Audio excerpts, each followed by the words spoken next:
Welcome to KiwaniTalk. We're a public information show put together by people from the Dearborn Kiwanis Club with help from students and faculty at Dearborn High, my alma mater. Welcome to the longest running cable access program in the entire world. My name is Gary Gardner. Welcome to be here. And today we're talking about Dearborn, but welcome to the viewers in the 42 other cities that get to watch us on cable. Today we have the Chief of Police for the city of Dearborn, Issa Shahin, newly minted as the chief. And well, yeah, welcome to the program, Chief. Good to see you. Thank you for having me, Gary. You know, over the years we've had a lot of different people, law enforcement, and I interact with a lot of law enforcement people in my job. And I want to say before we start is that Dearborn PD has one of the best departments around that I deal with. All the professional, courteous. They know what they're doing, and they are compassionate too. I had there are a bunch of people who've had some incidents with the police, but they were treated very well by and large. I'm so glad to hear that, Gary. Thank you. It's a great thing, and Dearborn, part of the police force policing makes Dearborn the city that it is, and so you're lucky to be the chief. I am very lucky. I'm very excited about this opportunity to be the chief of police. But you weren't always a law enforcement officer. You grew up somewhere. How did you land in Dearborn? So I was born and raised in the city of Ann Arbor on the Old West Side. You know, I grew up, I had a paper route and went to elementary school all the way through high school in Ann Arbor. Graduated from Pioneer High School. For those that know where Michigan Stadium is, my high school is across the street. Then went to Eastern Michigan University, and I spent a little over 4 years there, and I graduated with a degree in political science. But while a student at Eastern Michigan University, I spent 2 years studying at the American University in Cairo. So my father immigrated to this country from Egypt, and so it gave me an opportunity to study in Egypt and spend time with my family, and that was a really great experience. But I ultimately graduated from Eastern Michigan University with a degree in political science and then enrolled in the police academy. I went to the academy also at Washtenaw Community College.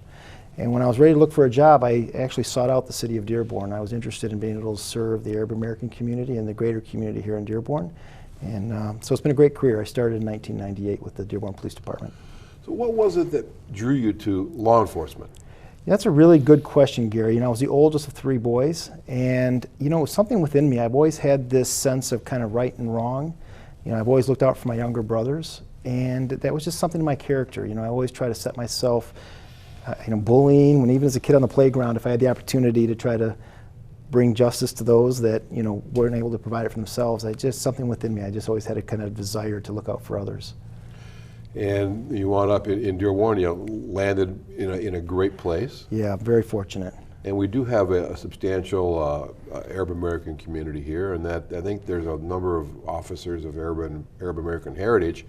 And that interaction, I think, is important because not everybody speaks the same way, understanding the laws, the culture. Talk about that component of your experience. Thanks, Gary, for that. You know, when I started in 1998, there was maybe 5 Arab Americans on the police department, and even my Arabic, I'm embarrassed to say, needs a lot of work. But I recognized an immediate need for just even that language skill. You know, oftentimes I would find individuals that had limited English skills, and you know, they'd be the victim of a crime, and then they weren't able to, in many ways, were kind of victimized again because they couldn't report the crime or explain themselves properly. And so there definitely was a need for it, and so I'm very happy that I was able to come to the city and spend the last 24 years of my career here. 1998 till now, do the math on that, that's like 24 years. Yes, sir. There's been some changes in the way policing was and is. Talk about the technology that we didn't have then, that we do have the privilege of having today. Yeah, there's been so many changes in policing and really transformative over the last 24 years as it relates to technology. You know, when I started in 1998, we used to just get our runs over the radio. Well, now we have a CAD system, and we have videos, and we have body cameras, and there's just so much information. We have fingerprint scanners that you have someone who's unidentified, you can run their fingerprints. You know, really now there's really no major investigation that doesn't happen. I spent, prior to becoming the chief, I was the commander of the investigative division, and technology played such a critical role in all of our investigations. I mean, cell phones and computers. There really is no major investigation that didn't run through our technical investigative unit, where we had to access phone data or computers. It's just, it's really kind of unbelievable where technology is, and cameras. It's just unreal. And you're able to get the crime, get to the scene, get the DNA analyzed, it all happens in the 56 minutes, right? Well, it doesn't happen within that short of a time frame, but as an attorney, Gary, you probably recognize how often technology is used in investigations. It's like the TV shows, you expect it to happen like in an hour. Yeah, it doesn't happen. Unfortunately, it doesn't, but I will assure the residents of the city that we have some of the best technology capabilities out of anyone in the state of Michigan. Some of the resources we have at the department allow us to investigate crimes and solve them at a much quicker pace than other communities because we have a lot of those assets in-house. But part of the, I won't say the luxury, but the thing about Dearborn is that the level of crime is different than many other cities, you know, especially adjacent cities that we have here. I mean, because I think the broken window or the guy jaywalking across the street stops people from doing more serious type of things. How about that philosophy? Yeah, no, I would agree that, you know, the resources that Dearborn has and the assets that we have and the officers, it allows us to address issues before they get out of hand, as they might maybe other neighboring communities. So we are fortunate and to truth, Gary, we have a very involved and engaged community that also assists us in keeping and improving public safety. So it's not just the officers alone. I know when I lived in my old residence up on near Telegraph and Ford Road, and my neighbor 2 houses down was in the hospital. I was awake one night about 4 o'clock. I heard breaking glass. I thought, okay, so 911. I lived near an intersection, and within about 4 minutes, I saw a car creeping south on Mildred, car creeping west on Lawrence, and another car coming north on Mildred, and 3 cars converged. What it was someone threw a bottle out the window and broke, but the response that the police department had was just really outstanding for something like, you know, I heard breaking glass. Yeah, you know, I am proud to say that you'll get a response from this police department no matter what the issue is if you dial 911. And we have some of the best response times in the state of Michigan. So, also, Dearborn has merged the dispatch function with other neighboring cities, and how has that impacted the Dearborn police force ability to protect the city of Dearborn and neighboring cities? That's a good question, Gary. Having a unified dispatch with all of our neighboring communities allows us to be better informed on what's happening outside of our borders. And so if there should be a crime that might be happening in, say, Westland or Wayne or Inkster, you know, we'll know that they just had a rash of, let's say, larceny from autos, and we recognize there might be a suspect vehicle in real time. So that's an added benefit. But also, you know, consolidation is kind of the way of the future, right? You know, if you could drive from Dearborn to, say, Canton, you're going to drive through 8 or 9 different communities just down Cherry Hill. Well, that's 8 or 9 different police departments, 8 or 9 dispatch centers, 8 or 9 different jails. And so from an efficiency standpoint, by sharing resources, you're able to provide enhanced service at a lower cost. So it saves the taxpayers money as well. One of the things we talked about the technology, and do you have the same thing as I do when I order an Uber? I can see where all the cars are at one time? Correct, yeah. All of our scout cars have GPS, and so we know where all the cars are at any given moment, and so it allows us to dispatch more efficiently, but also there's a safety component for the officers. So if they're not answering their radio or there might be an issue, we know exactly where that car is at.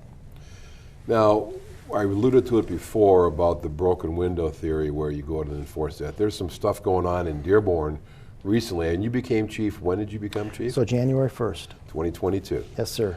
Okay, so what's been going on with the motor traffic enforcement? So, you know, I think any resident of the city of Dearborn can acknowledge or understand that we have a road safety issue or traffic safety issue. That's probably the most prevalent complaint that I receive in my office, are traffic complaints. And so we've enhanced our traffic enforcement as just one of a 3-part plan to kind of deal with the issue. And how is that working out? What's the increase? I see a lot of officers. I see a lot of activity. It's kind of translating to me for business, but which is not a bad thing. But well, all right, I'll leave that alone, Gary. Thank you very much, Chief. Appreciate that. Yeah, no, hey, it's the least we could do, right? Yeah. No. So, you know, traffic safety is, like I outlined, is the biggest complaint for many residents. So we are looking at a 3-pronged approach. We have enforcement, we have an education component, and then there's an engineering component. So the enforcement components really fall squarely on the police department. And so, you know, we've increased our traffic enforcement, but what we're really addressing, Gary, are hazardous moving violations. You know, one of the primary initiatives for the mayor and I is to get police officers back in the neighborhood addressing issues that matter to Dearborn residents. And so, you know, focusing on issues like reckless driving, speeding, stop sign violations, the thing that matters to residents is what we've been doing for the last 4 months. So, you know, hazardous moving violations are up 620% so far year to date compared to the previous year. Not that they're up, you're enforcing them differently, or more. Well, yeah, traffic, Yeah. the hazardous moving violations or those citations are up 620%. Right. You know, enforcing things like dangling ornaments or headlights that are out, those minor violations, instead of focusing on those, we've pivoted to looking at hazardous moving violations. And you find it's speeding, reckless, what is the biggest thing that what's the easiest one to find? Well, speeding violations are the most prevalent, but Yeah. you know, stop signs, you know, and also loud car mufflers. You know, residents in this city, you know, they should be able to open their windows at night and not be disturbed by a vehicle that, you know, is rumbling down the road with a loud exhaust. So speeding violations are the most prevalent, Gary, but we're also looking at all types of hazardous moving violations that lower public safety. So let's say a citizen receives a citation, and they've got a clean record. You know, you don't get to the court end of it, but what if an officer looks at a person's record? What are they gonna say? So, you know, our officers have discretion, but also really that discretion is most appropriate in the courtroom. And so if an individual should receive a citation, they have the opportunity to appeal it also first online, so they can they don't have to take a day off work to go to court. They can do it online. But if they're not able to reach a resolution that they think is agreeable, they can also have a court date. And really, a judge will look at their entire driving record and if appropriate, make recommendations or concessions there. Now, I also understand that one of the most hazardous times for an officer is when they're approaching a vehicle, and if there's heavy tinted windows and that kind of stuff. What advice would you give to a citizen who is pulled over and the officer's approaching the car? What would you say was the best approach for them to avoid themselves having issues or the officer having issues? So obviously you'd want to pull over and yield to the right in a safe area for both the motorists and the police officer. I would suggest that they roll down all of their windows and keep their hands on the steering wheel and follow the directions of the police officer. If available, they could have their registration and insurance available, so when the police officer arrives, it's ready and available for them. Yeah, I've always thought if it's nighttime, flip on the lights, lower down the windows, hands on the wheel. And before I reach for my ID or my stuff, I say, officer, I'm going to reach for my wallets in my left rear pocket. Can I do that, sir? Yeah. Do you want to be polite? Yeah, I would recommend it would probably be more helpful. But at the end of the day, you know, people don't train to get pulled over by the police. You know, our officers are trained on how to handle those things. And so, you know, as you outlined at the beginning of our conversation, I'm proud of the training that our officers receive. And, you know, it's important that, you know, those things always end peacefully. So. And I'm happy to say that the last ticket I got was the first ticket I got. That was in September of 1975 up in East Lansing. Well, that's pretty remarkable. Yeah, so, and I do a lot of driving, but I do try to maintain. That's quite a streak. And not that I've talked my way out of a lot of them either. But it's the only citation I've ever received. Well, that's pretty good. So that's a good thing. Yeah. So what we're going to do, we're going to take a little break here in about a minute, and we're going to come back. We're going to continue our conversation with Chief Issa Shahin. I look forward to it. Newly minted Chief of the Police of the City of Dearborn. But before we come back, we got some information from Kiwanis about our club, and we'll continue with some more stuff about what's going to happen in Dearborn and the Chief's vision for the future of our community and the Dearborn Police Force. Don't go away.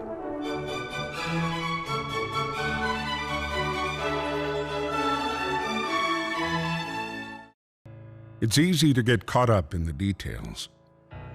The day-to-day grind, numb to the noise, going round and round and round. Deep down, there's something missing, a void inside, a hole to fill, a life lacking. Then, in a minute of clarity, it hits you. The aha moment. You're needed. Kids need you. Kids of all kinds. All these funny, rambunctious, sweet, attention-seeking, vulnerable bundles of energy. They need your love and support. Some have huge life hurdles. Poverty, disease, hunger. And they're reaching out for you. Around the corner, around the world. You are a Kiwanian at heart, a role model, a guide, a builder of dreams. Together, we are Kiwanis, passionate and strong, ready to move mountains or grains of sand. Imagine every child reaching their potential. The power to help is in you. It's not about us. It's about them.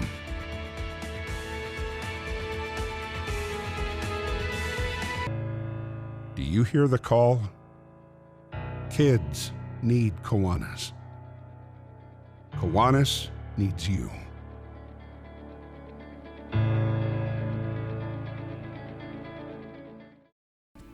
The Dearborn Police Department encourages all residents to sign up for emergency Nixle alerts.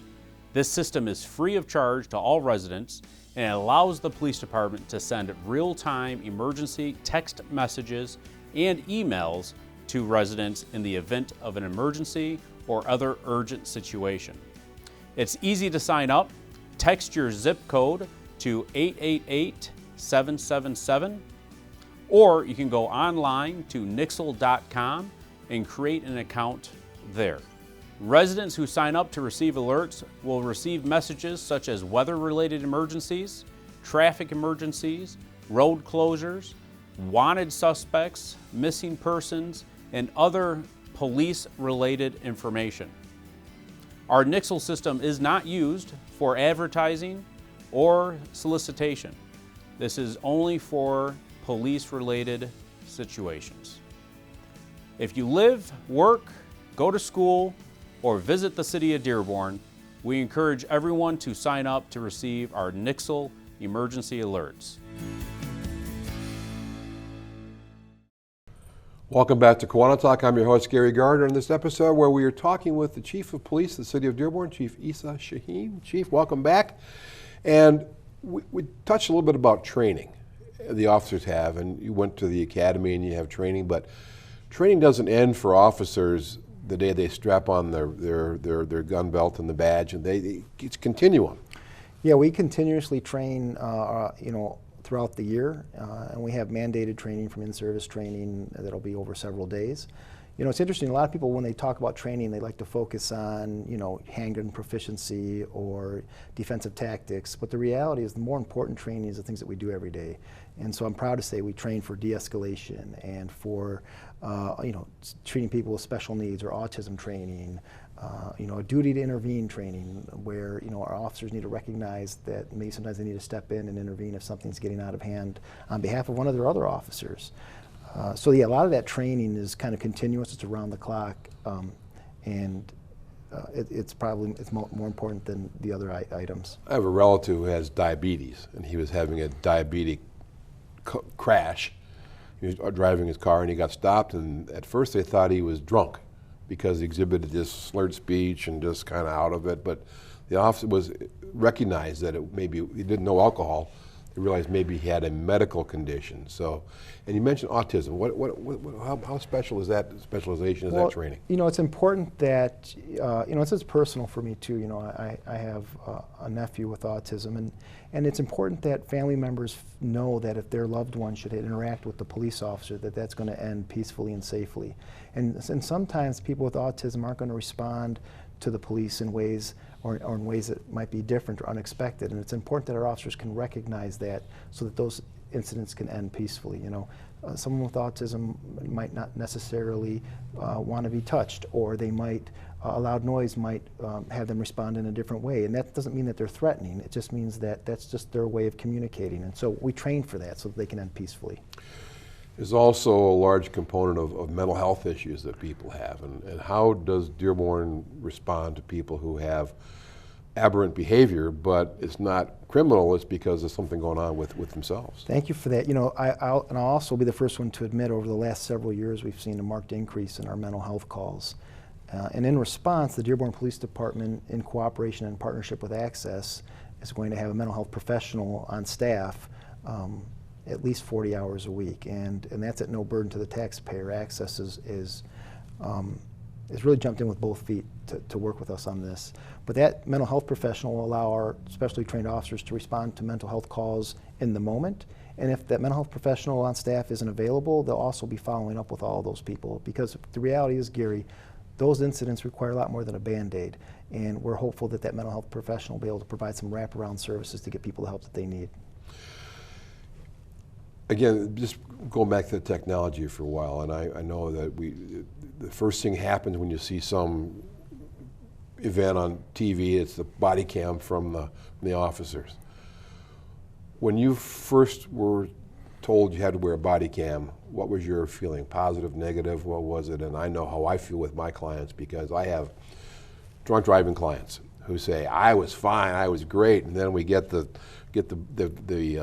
dash cam and the body cam, and it's a little different story. So, you know, Gary, you asked what the response was when we first got them. And I think if you were to ask anybody, no matter what their profession is, that we're going to put a body camera on you while you walk around all day at work, you would probably be a little apprehensive of that. But what I will tell you is that over time, the police officers appreciate having that body camera there. And it protects them as much as it does the public. I believe that the public acts a little bit differently when they understand that they're being recorded while they're in that interaction. So, you know, at this point, it's a nice tool for the officers to have, and I think they appreciate it. The other part of the equipment that officers have is not just the physical equipment, again, it's the training, but it's the knowing that the other officers that you work with have your back. How tight-knit a community are the Dearborn police officers with each other? You know, Gary, Dearborn is a really special place. And I've had the good fortune to work with some of the most remarkable people. And I don't just mean the police officers, I mean the reserves and our dispatchers. You know, I really mean the very community that I have the opportunity to serve. They work collectively together to solve problems. And that relationship between the officers and the community is really kind of the foundation, is the cornerstone of how we're able to be successful.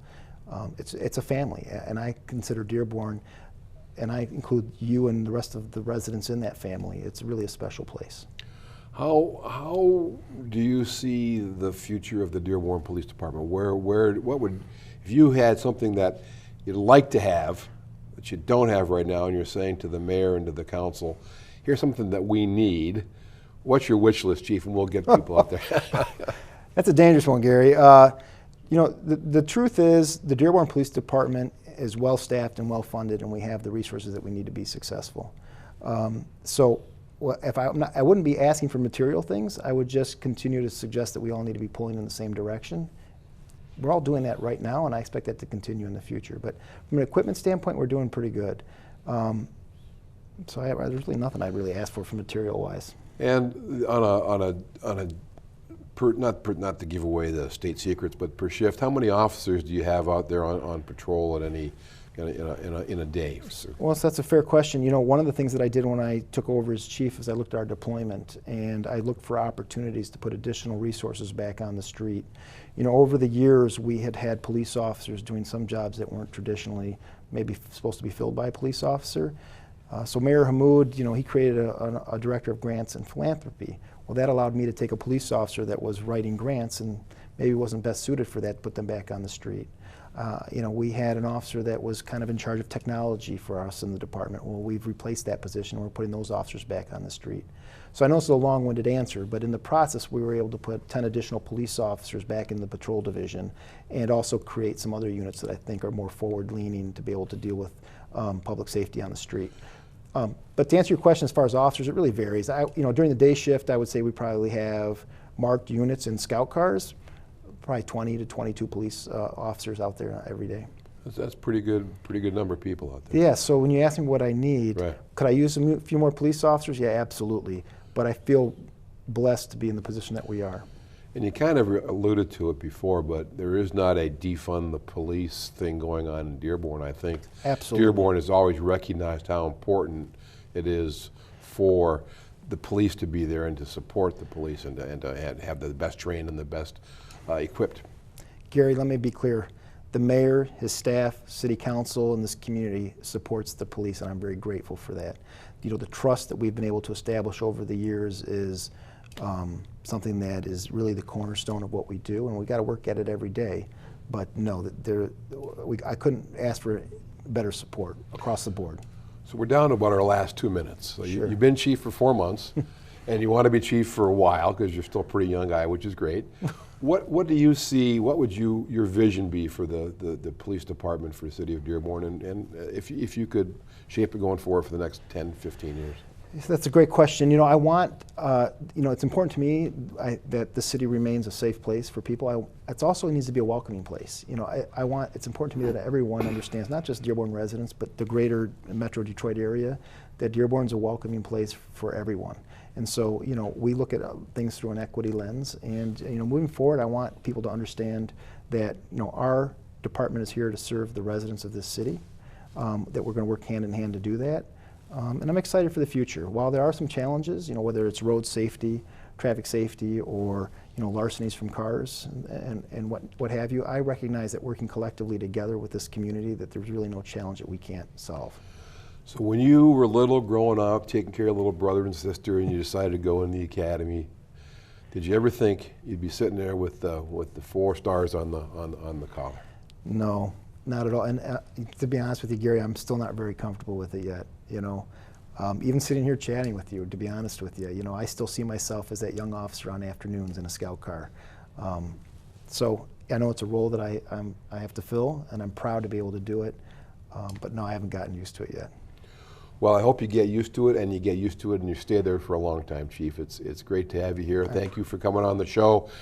Introduce yourself and Dearborn's PD to not just the city of Dearborn, but the other communities that get to watch us. I'm real happy that you're here, and I'm real happy that people got to tune in and watch us.